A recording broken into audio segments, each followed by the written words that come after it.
Tras la publicación por la corona a partir de 1567 de los decretos que obligan a los moriscos, nominalmente cristianos desde principios de siglo, a dejar su lengua, vestimenta, hábitos culinarios, música, baile, la destrucción de los baños y todo aquello que recordara su pasado islámico, los moriscos comienzan en secreto a preparar la rebelión, coincidiendo con un malestar por la drástica caída de los precios de la seda y con la exigencia de actualización de los títulos de propiedad de la tierra, lo que propicia abusos de la burocracia de la monarquía sobre las ancestrales posesiones moriscas. Desde el comienzo de la secreta preparación de la revuelta, los moriscos eligieron capitanes, fijaron objetivos, mandaron correos pidiendo ayuda allende la mar, determinaron el momento oportuno del primer ataque y eligieron un rey o soberano en la persona de un descendiente de los antiguos califas omeyas de Al-Ándalus, Aben Umeya.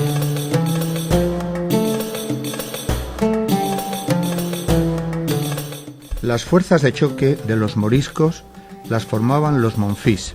proscritos huidos a las montañas desde el comienzo de la ocupación castellana,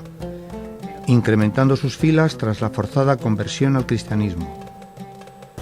Duchos en el uso de las armas y curtidos en sus emboscadas y asaltos a los nuevos pobladores, figuran desde el comienzo hasta el final de la guerra, a la vanguardia de las fuerzas moriscas y en los ocasionales golpes de mano. Así, en el asalto al Albaicín de Granada, en la noche del 24 al 25 de enero de 1568, la fuerza mandada por Farax Aben Farax la constituyen monfís de las Alpujarras, que simulando ser turcos se atavían con las toquillas y bonetes que les caracterizan, buscando el efecto psicológico de desmoralizar a los cristianos y estimular a los habitantes de la ciudad, que no obstante no se sublevaron. El referente de la amenaza turca es recurrente antes de su presencia como fuerza de combate efectiva. También por parte de los nuevos pobladores cristianos que generalizaban en la población morisca el encubrimiento y acogida en sus casas de moros berberiscos y turcos, y una vez desencadenadas las hostilidades, la principal esperanza de los moriscos y el principal temor de los cristianos lo constituyen la alta posibilidad de intervención de estas fuerzas expedicionarias, que los moriscos solicitan insistentemente, aportando dádivas y dinero, y apelando a la solidaridad islámica, hasta el final de la contienda. En el litoral del antiguo reino, la presencia de bajeles piratas del otro lado de la mar era una constante,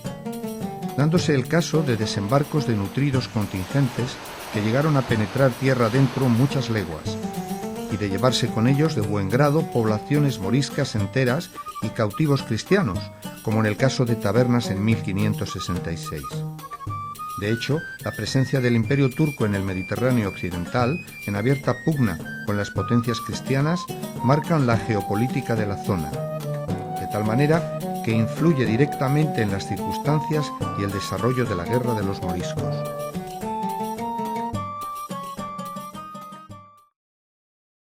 Otro contingente del lado morisco, organizado al menos desde los tiempos del reino nazarí, lo constituyen los gandules, del árabe valiente, una milicia urbana encuadrada en su origen por distrito o barrio adscrito a una mezquita. Si bien su desempeño militar no parece relevante, figuran en los comienzos de la sublevación, en la ocupación de los pueblos y en el acoso a los escasos pobladores cristianos viejos residentes en ellos. A gandules y monfí los encontramos formando parte de la guardia de Aben Umeya en las zonas más escabrosas de la sierra. En la etapa inicial de la guerra, denominada por el profesor Bernard Van Sant la de los marqueses, dos cuerpos de ejército se dirigen a la Alpujarra. Desde el noreste del reino, el marqués de los Vélez se moviliza en pocos días, con 2.700 infantes y 300 jinetes procedentes de su señorío, y el 6 de enero se dirige al sur. La composición de sus fuerzas, cuyo contingente más numeroso es el de la ciudad de Lorca, está más cerca de las huestes medievales que de los ejércitos profesionalizados renacentistas.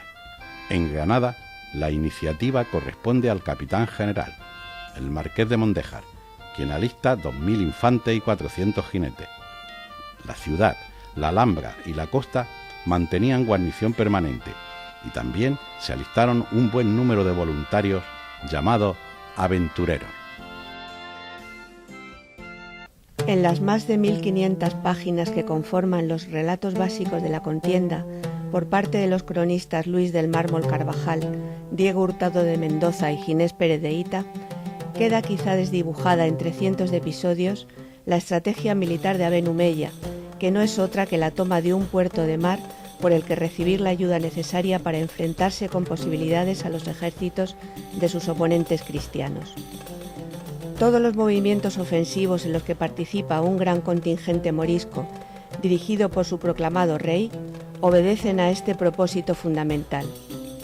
Ya a finales de diciembre de 1568, a los pocos días del frustrado ataque al Albaicín y ratificado a Aben Humeya como rey en las Alpujarras, los marqueses no habían encuadrado todavía las fuerzas expedicionarias y en los marchales próximos a la ciudad de Almería se había concentrado un gran número de moriscos que, confluyendo en Benadux, tenían el propósito deliberado de tomar la ciudad portuaria para hacer la cabeza de su reino. Los moriscos, bisoños en la lucha, no consiguieron ganar el embate y fueron derrotados el 30 de diciembre de 1568. Esta primera batalla de Benadú es necesario ponerla de relieve por su gran importancia estratégica. Baste con considerar lo que supone la posesión de un puerto de avanzada sobre el Mediterráneo oriental y el norte de África, en una plaza fortificada a la que por tierra se precisaban largas jornadas, atravesando una orografía muy difícil para socorrerla. En aquellos momentos, tras la derrota del contingente morisco, en el que no aparece aún ninguna fuerza de ayuda turca ni berberisca, ni tampoco se menciona a los temibles monfís, podemos decir que Aben Humeya perdió una ocasión temprana para que de allende la mar le llegara la necesaria ayuda que la posesión de la plaza y puerto hubieran propiciado. Al igual que en Granada, la sublevación desde dentro de la población morisca tampoco se produjo en Almería, y ante este fracaso inicial, el siguiente movimiento de Aben Humeya fue defensivo, buscando consolidar su poder en las Alpujarras, donde los moriscos eran mayoría aplastante y su dominio del territorio y de los núcleos de población llegaba hasta las estribaciones del impresionante macizo montañoso, conquistando algunos pasos estratégicos, pero el contraataque de las fuerzas del Marqués de Mondéjar, desplazado desde Granada, los recupera, aunque con algunos reveses. Su avance por el flanco occidental es imparable. Mientras tanto, en el sector oriental del reino, el Marqués de los Vélez, habiendo dejado su retaguardia asegurada, ya que los moriscos del marquesado no se sublevaron, atraviesa el valle de la Almanzora sin dificultad y corona la Sierra de los Filabres, hasta situarse en tierras de Almería, y tras algunas escaramuzas toma el lugar de Huécija, donde contempla los efectos de la venganza y de la crueldad de las represalias moriscas en un convento de agustinos y contra los escasos cristianos viejos residentes en la población. Ante el avance del marqués, el mayor contingente morisco se había situado en Félix, en las estribaciones de la Sierra de Gádor, muy cerca de Almería y con el mar a la vista, esperando hacerle frente, y allí acudirá el mismo contingente de Almería que asolara Benadú 10 días antes, tomando rico despojo, pensando adelantarse a la acción del marqués, y al ver que los moriscos estaban desplegados en perfecto orden de combate, maliciándose que estarían ya auxiliados por los turcos, vuelven sobre sus pasos, dejando el campo libre a las tropas del Marqués de los Vélez, quien, aceptando el envite, se dirige al lugar, y ante la vista de los moriscos, la vanguardia de las milicias de Caravaca, sin esperar órdenes, invocando la ejecución por los moriscos de un sacerdote de esa población, abren fuego de arcabuz sobre ellos, clamando venganza. Ante los hechos consumados, el marqués ordena la carga. La caballería lorquina traspasa la línea defensiva morisca y arrolla a viejos, mujeres y niños que se habían refugiado en un promontorio cercano, hoy conocido como el Cerro de la Matanza. Ningún cronista cita la presencia de turcos ni de berberiscos en este lugar. Pérez de Hita, cronista y deudo del marqués, califica así los efectos de esta acción. Después de robadas las casas, mataban y hacían pedazos a todo viviente, sin exceptuar a los gatos y perros. Ciertamente, bien vengada fue la muerte del clérigo Miguel Sánchez, pues en menos de 2 horas fueron muertas más de 6.000 personas entre hombres y mujeres, y de niños, desde 1 hasta 10 años, había más de 2.000 degollados. La primera vez que encontramos a los turcos en acción es en el ataque al Peñón de Inox,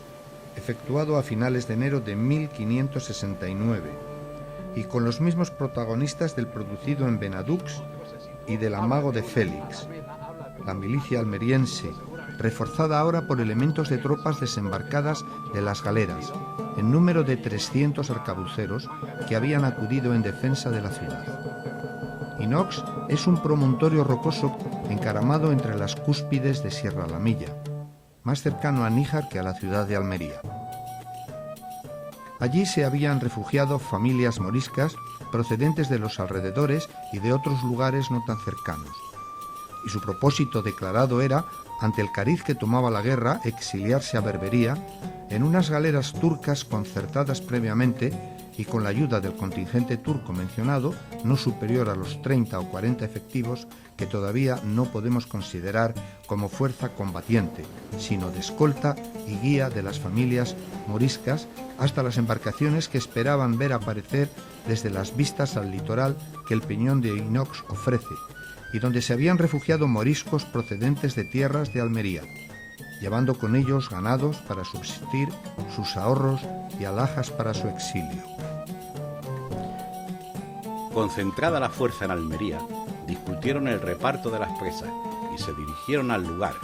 que encontraron más abrupto y mejor defendido de lo que esperaban, si bien en unas primeras escaramuzas de reconocimiento determinaron la escasa presencia de armas de fuego entre los resistentes, por lo que concertaron un ataque envolvente sobre las posiciones moriscas para impedir el escape y la retirada de los sitiados.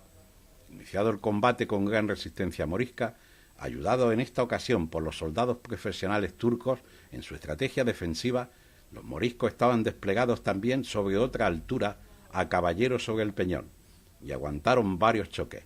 pero ante la superioridad de los atacantes se retiraron a la posición más fuerte, el citado Peñón de Inox, que es inexpugnable, pero un decidido contingente de los expedicionarios lo escaló por la parte más abrupta, que estaba desguarnecida, y sembrando el pánico entre las familias allí refugiadas, provocaron la huida ladera abajo, donde los que no murieron fueron apresados y vendidos como esclavos, y todos despojados de las joyas y enseres que portaban.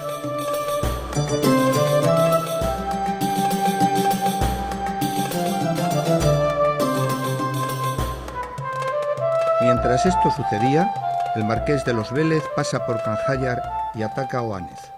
donde libra batalla sangrienta y enconada, colmada de represalias cruentas a su término, y de nuevo se producen deserciones, también en este caso para poner a salvo el botín. Después se establece en Terque, lugar estratégico que tapona la salida de la Baja Alpujarra y cercano a Almería. Allí permanecerá hasta que, enterado de que Aben Humeya recibe por Adra bastimentos y armas, acude meses después, situándose en Berja, clave para la toma de dicho puerto. Por su parte, el marqués de Mondéjar, después de derrotar a los moriscos en Paterna del Río, último lugar donde consiguen reunir un contingente capaz de presentar batalla en esta primera fase de la guerra, vuelve sobre sus pasos y sale de las Alpujarras, atacando las Guájaras, donde se habían refugiado grupos moriscos dispersos. Después recorre la costa granadina y acaba acantonándose en Órgiva, puerta occidental de la Alpujarra y lugar sobre la mar. A mediados de febrero de 1569, la guerra parecía concluida. Los moriscos entregaban las armas y volvían a sus casas. Aben Humeya, con la cabeza puesta a precio, se ocultaba en cuevas en la parte más inaccesible de la sierra, cercana a Valor, y enviaba propuestas de rendición bajo ciertas condiciones que no fueron atendidas. El marqués de Mondéjar, ante las autoridades de Granada, dio la guerra por terminada, siendo contradicho por el presidente de la Chancillería, don Pedro Deza, y por el marqués de los Vélez sobre el terreno. El marqués estimaba que los moriscos disponían de fuerza suficiente y ocupaban lugares que no se podrían reducir a base de simples cuadrillas, refiriéndose a pequeños grupos escogidos que el de Mondéjar enviaba a la captura de Aben Humeya y de otros jefes moriscos. A lo largo de marzo de 1569 se producen asaltos y saqueos en aldeas de moriscos pacificadas, como la de un grupo procedente de Guadix sobre Laroles y otros desgajados de las fuerzas expedicionarias. Estos hechos son una de las causas del recrudecimiento de la guerra, junto con el carisma acrecentado de Aben Humeya ante el fracaso de las emboscadas que le tendían los cuadrilleros. A finales de marzo recibe armas de Berbería y en abril inicia una campaña de descrédito de las ofertas de paz de los cristianos, consigue alzar el lugar de la Peza y divulga a los cuatro vientos las promesas de ayuda que llegaban desde la otra orilla del mar. Todo esto sucedía mientras las tropas de los marqueses mermaban, estancadas en sus bases. A finales de abril, Aben Humeya lanza su ofensiva sobre Berja, antesala para la toma del puerto de Adra. A partir de aquí, todos sus movimientos, cuando no son de repliegue táctico, persiguen, como desde el inicio de la sublevación, su gran objetivo: consolidar un puerto de mar que le permita recibir ayuda en hombres y armas para poder enfrentarse a las fuerzas que le acosan.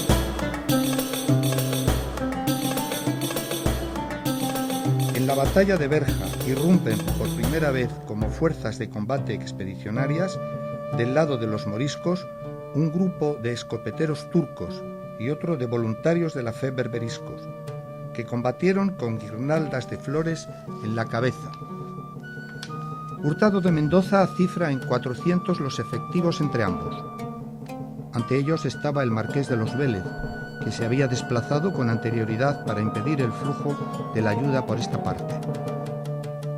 Tras una reñida batalla en la que resultará decisiva la caballería, arma de la que los moriscos carecían, Aben Humeya se retira hacia la sierra, donde no permanecerá inactivo. Poco después de librarse la batalla de Berja, el 1 de mayo se produce un hecho muy destacado desde el punto de vista estratégico para los cristianos.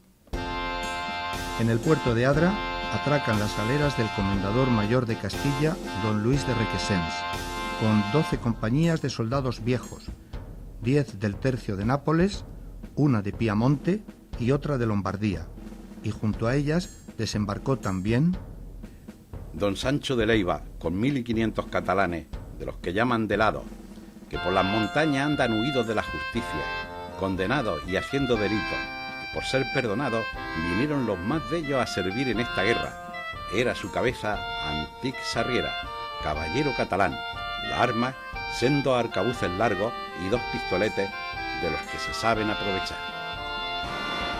Mientras el marqués de los Vélez permanece en Adra y las galeras, con parte de los tercios a bordo, surcan el litoral hacia tierras de Málaga, Aben Humeya cambia su eje de intervención desde el poniente al levante almeriense, pasa la Sierra de los Filabres y prepara la conquista del Valle de la Almanzora,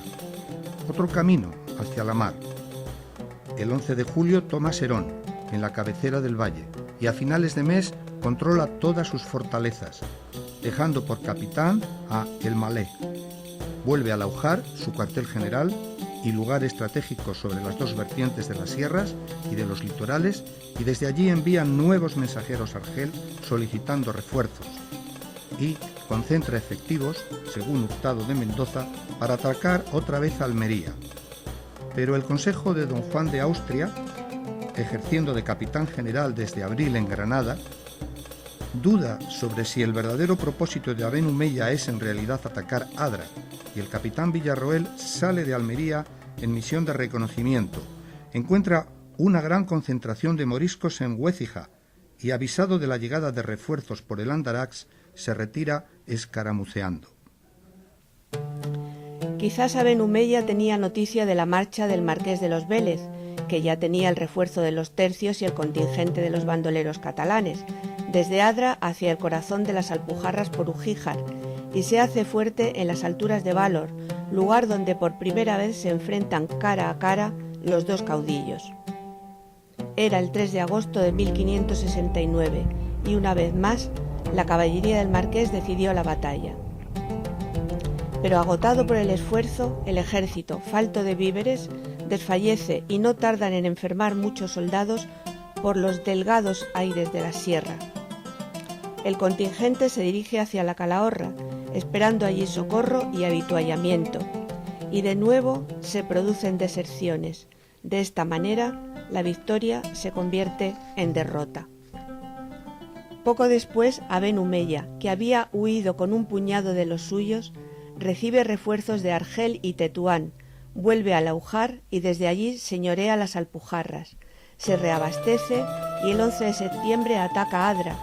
pero la encuentra bien defendida y vuelve al valle de la Almanzora, que permanecía bajo su poder. El 24 de septiembre ataca Vera, manteniendo el objetivo principal de su estrategia, la conquista de un lugar apropiado para el desembarco, en este caso las cercanas calas abrigadas de los Terreros Blancos, hoy San Juan de los Terreros, que bien pueden suplir la falta de un puerto franco.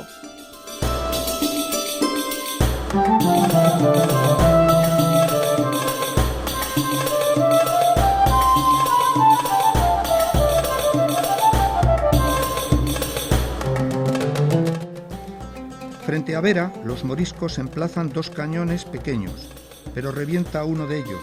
y el servidor del otro cae abatido por un tirador desde la muralla. La artillería, junto con la caballería, son las dos armas de las que los moriscos carecen, por más que en alguna ocasión consigan reunir un escuadrón. Al día siguiente recibieron la noticia que acudía un socorro de Murcia y Lorca. Inquietos los murcianos por los intentos moriscos de conseguir una cabeza de puente, cercana a sus seculares fronteras de tierra y de mar, se aprestaron a socorrer la plaza sitiada. Ante el aviso, los moriscos desandan el camino y se retiran por el valle de la Almanzora, donde llegando a Purchena, según Pérez de Hita, se convocan los célebres Juegos Moriscos.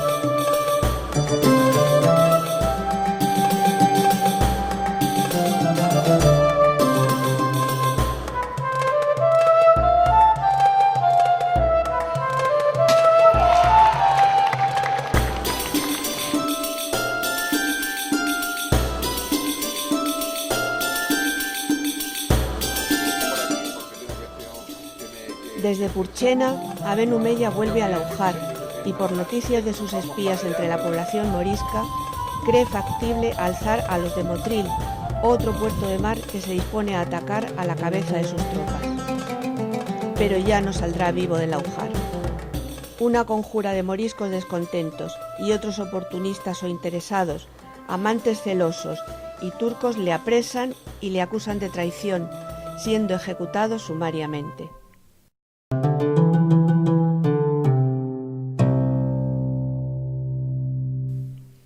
Al Imperio Otomano le interesaba provocar focos de tensión en el Mediterráneo, manteniendo viva la guerra de los moriscos en España. Pero esta guerra no dio un vuelco a su favor después de la muerte de Aben Humeya, siendo la acción más señalada el cerco a Galera a finales de 1569, lugar donde se habían concentrado muchos moriscos de poblaciones limítrofes y otras más alejadas de la Almanzora, junto con turcos y berberiscos. La plaza de Galera semeja este tipo de embarcación y es fácil de comprobar sobre el terreno su fama de inexpugnable, como su dificultad en tomarla ratificó. El marqués de los Vélez la sitiaba desde principios de diciembre y hasta allí se desplaza don Juan de Austria, ávido de honor y de fama. A su llegada, el marqués le entrega el mando y, no queriendo ser cabo de escuadra, marcha a su alcázar de Vélez Blanco.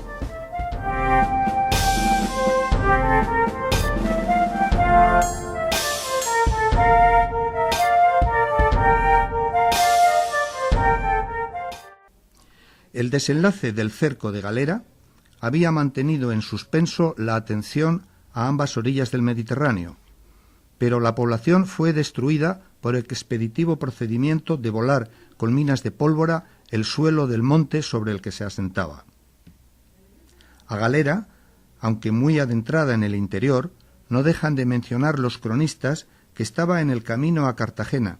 importante puerto de mar, en el que turcos y moriscos habían puesto sus ojos como puerta de entrada para la conquista de España. Tras asolar Galera, don Juan de Austria redujo todas las plazas del río Almanzora que habían permanecido en poder morisco desde comienzos del verano de 1569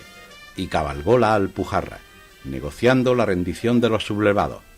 Pero estos, continuando la estrategia de Abenumella, consiguieron conquistar un puerto a finales de abril de 1570, Castelldeferro, donde se hicieron fuertes esperando el desembarco de sus aliados. Pero antes de que llegaran, recibieron desde el mar el ataque de la artillería de las galeras de Sancho de Leiva, procedentes de Adra, mientras la infantería desembarcaba en la playa, emplazando la artillería en un promontorio cercano. Batida desde mar y tierra, Castelldeferro no claudicó, pero los moriscos abandonaron la plaza y con ella la última posibilidad de mantener en su poder un puente sobre la mar.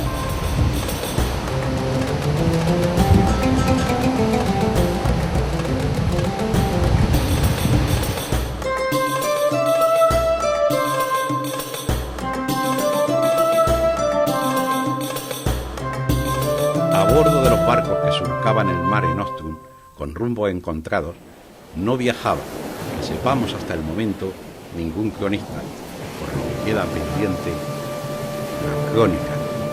del mar.